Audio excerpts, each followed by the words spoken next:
जीतूंगा मैं, यह खुद से वादा करो। जीतूंगा मैं, यह खुद से वादा करो। जितना सोचते हो कोशिश उससे ज़्यादा करो। जीतूंगा मैं, यह खुद से वादा करो, और जितना सोचते हो कोशिश उससे ज़्यादा करो। तकदीर भी रूठे पर हिम्मत ना टूटे। तकदीर भी रूठे पर हिम्मत ना टूटे।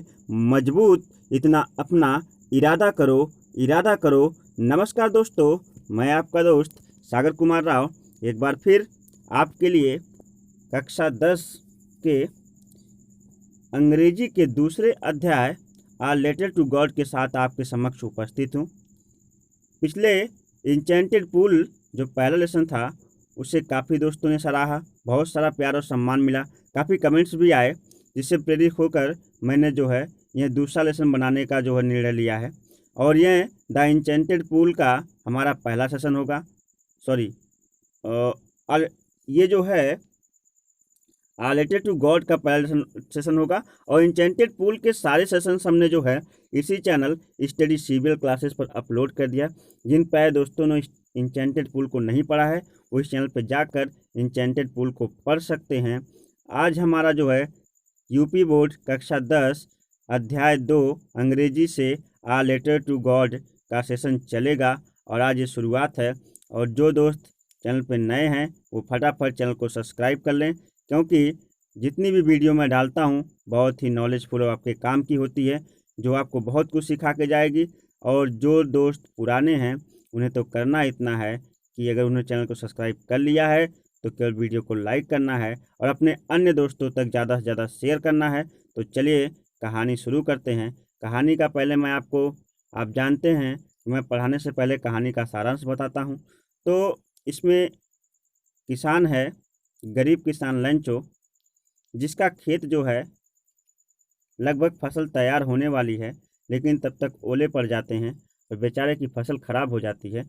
लेकिन उसको उसके अंदर ईश्वर भगवान के प्रति बहुत ज़्यादा श्रद्धा रहती है, इसलिए वह भगवान को जो है ये मान के चलता है कि दुनिया में भगवान हैं और जब भी लंचो मुसीबत में पड़ेगा तो भगवान उसकी सहायता जरूर करेंगे।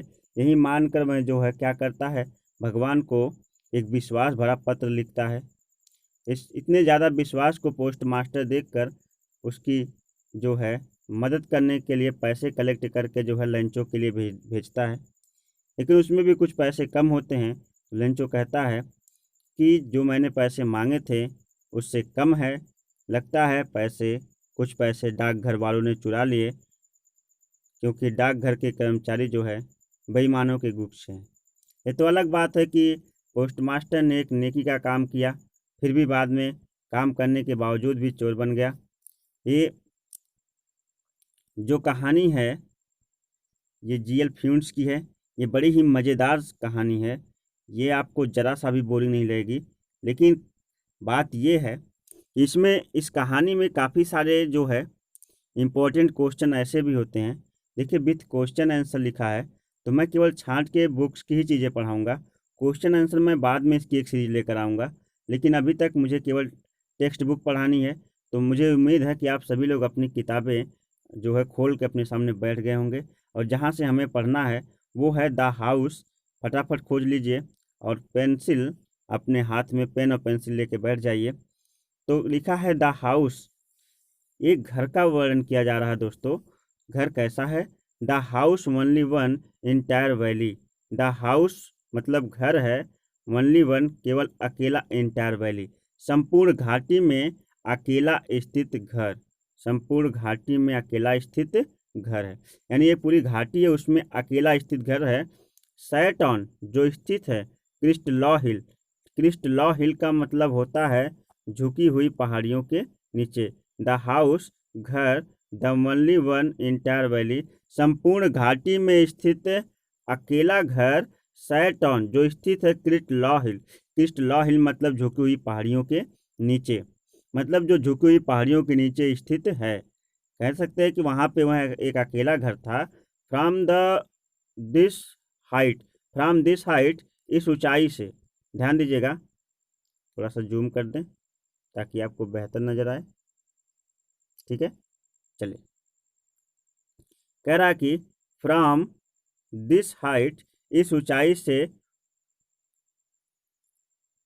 वन, देखिए यहाँ लिखा वन यहाँ पे लिख दिया, दिस हाइट, इस ऊंचाई से वन कुड सी, कोई भी देख सकता था, द रिवर, नदियों को, द फील्ड, खेतों को, और ripe corn dotted with flowers always.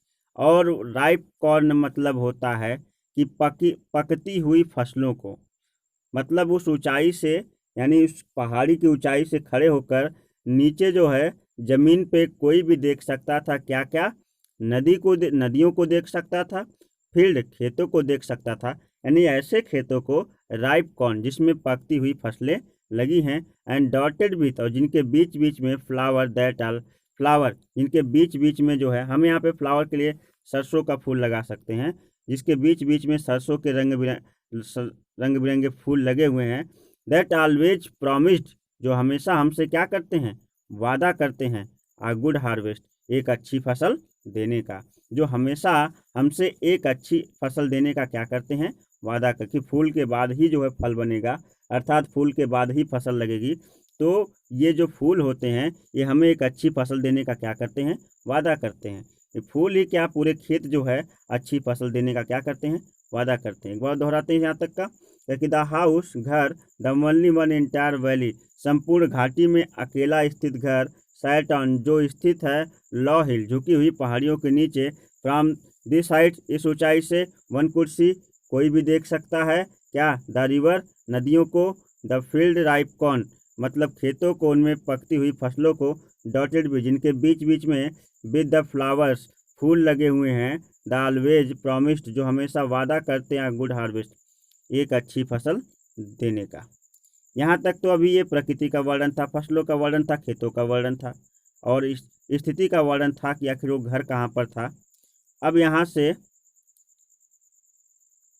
और चीज़ें बता रहा कि जो फसलें थीं वो तो थी ही, लेकिन फसलों को भी किस चीज़ की आवश्यकता थी वो बताने का प्रयास कर रहा राइटर। कह रहा कि द ओनली वन थिंग्स, केवल एक चीज़ थी, है ना दोस्त, क्या थी, द ओनली वन थिंग्स, केवल एक चीज़ थी, द वन, या कह सकते the only things earth needed, earth मतलब जमीन को या पृथ्वी को या खेतों को केवल एक चीज़ की आवश्यकता थी, वाज अ डाउनपोर, या तो अत्यधिक तेज मूसलाधार वर्षा की, एट लीस्ट आ शॉवर, या फिर जो है फुहारे की, यानी हल्का फुहारा भी पड़ जाए तो कोई बात नहीं है दोस्त। पहले सिंचाई के ज़्यादा संसाधन नहीं हुआ करते थे, तो लोग सिंचाई के लिए बरसातों पर ही निर्भर थे। तो यहाँ पे राइटर सीधे सीधे कहना चाहता कि खेतों में पानी की अत्यधिक आवश्यकता थी, तो जो है इसीलिए कह रहा कि या तो तेज मूसलाधार वर्षा हो जाती तो बहुत अच्छा रहता,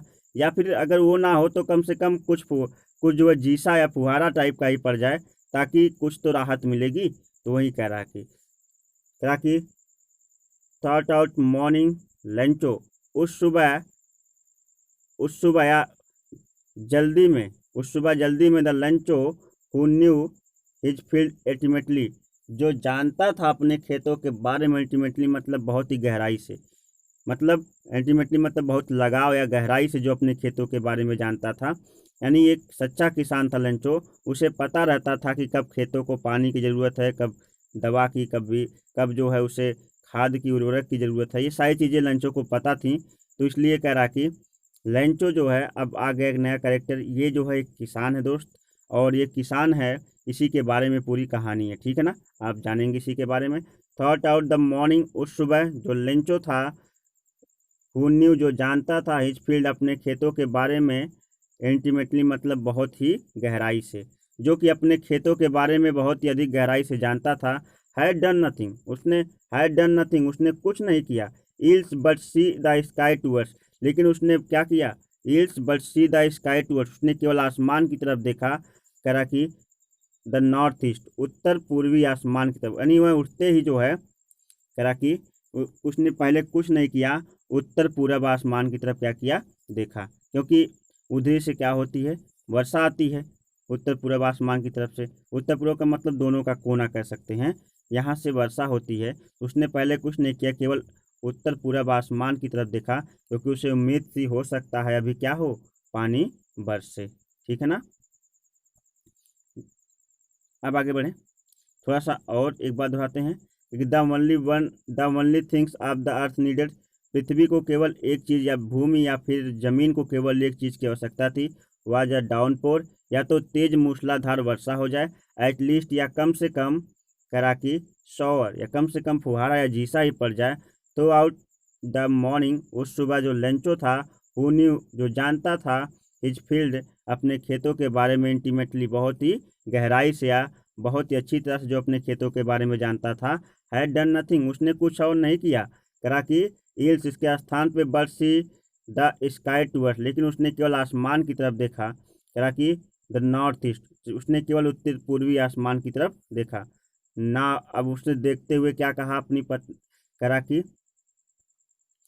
नाउ रियली, अब वास्तव में, going get some water, going get some water मतलब हमें कुछ पानी प्राप्त होने वाला, अर्थात अब वास्तव में पानी बरसने वाला है। ओमैन, उसने अपनी पत्नी से कहा, एक महिला से कहा कि अब वास्तव में लग रहा क्या होने वाला है, पानी बरसने वाला। ठीक है दोस्तों।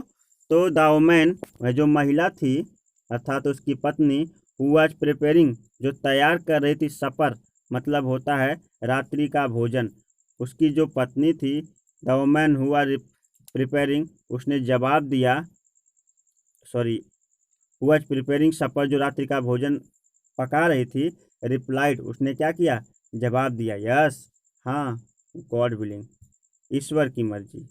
मतलब ये जो बरसात होती है इसमें मानवीय शक्ति का कोई जोर नहीं है, ये तो ईश्वर की मर्जी है। तो वही कहना चाहता है कि देखिए, यहाँ से फिर से एक बार दोहरा देता हूँ कि now we are really going get some water, अब हमें वास्तव में कुछ पानी प्राप्त होने वाला, अर्थात अब वास्तव में कुछ पानी मिलेगा, अर्थात पानी बरसेगा।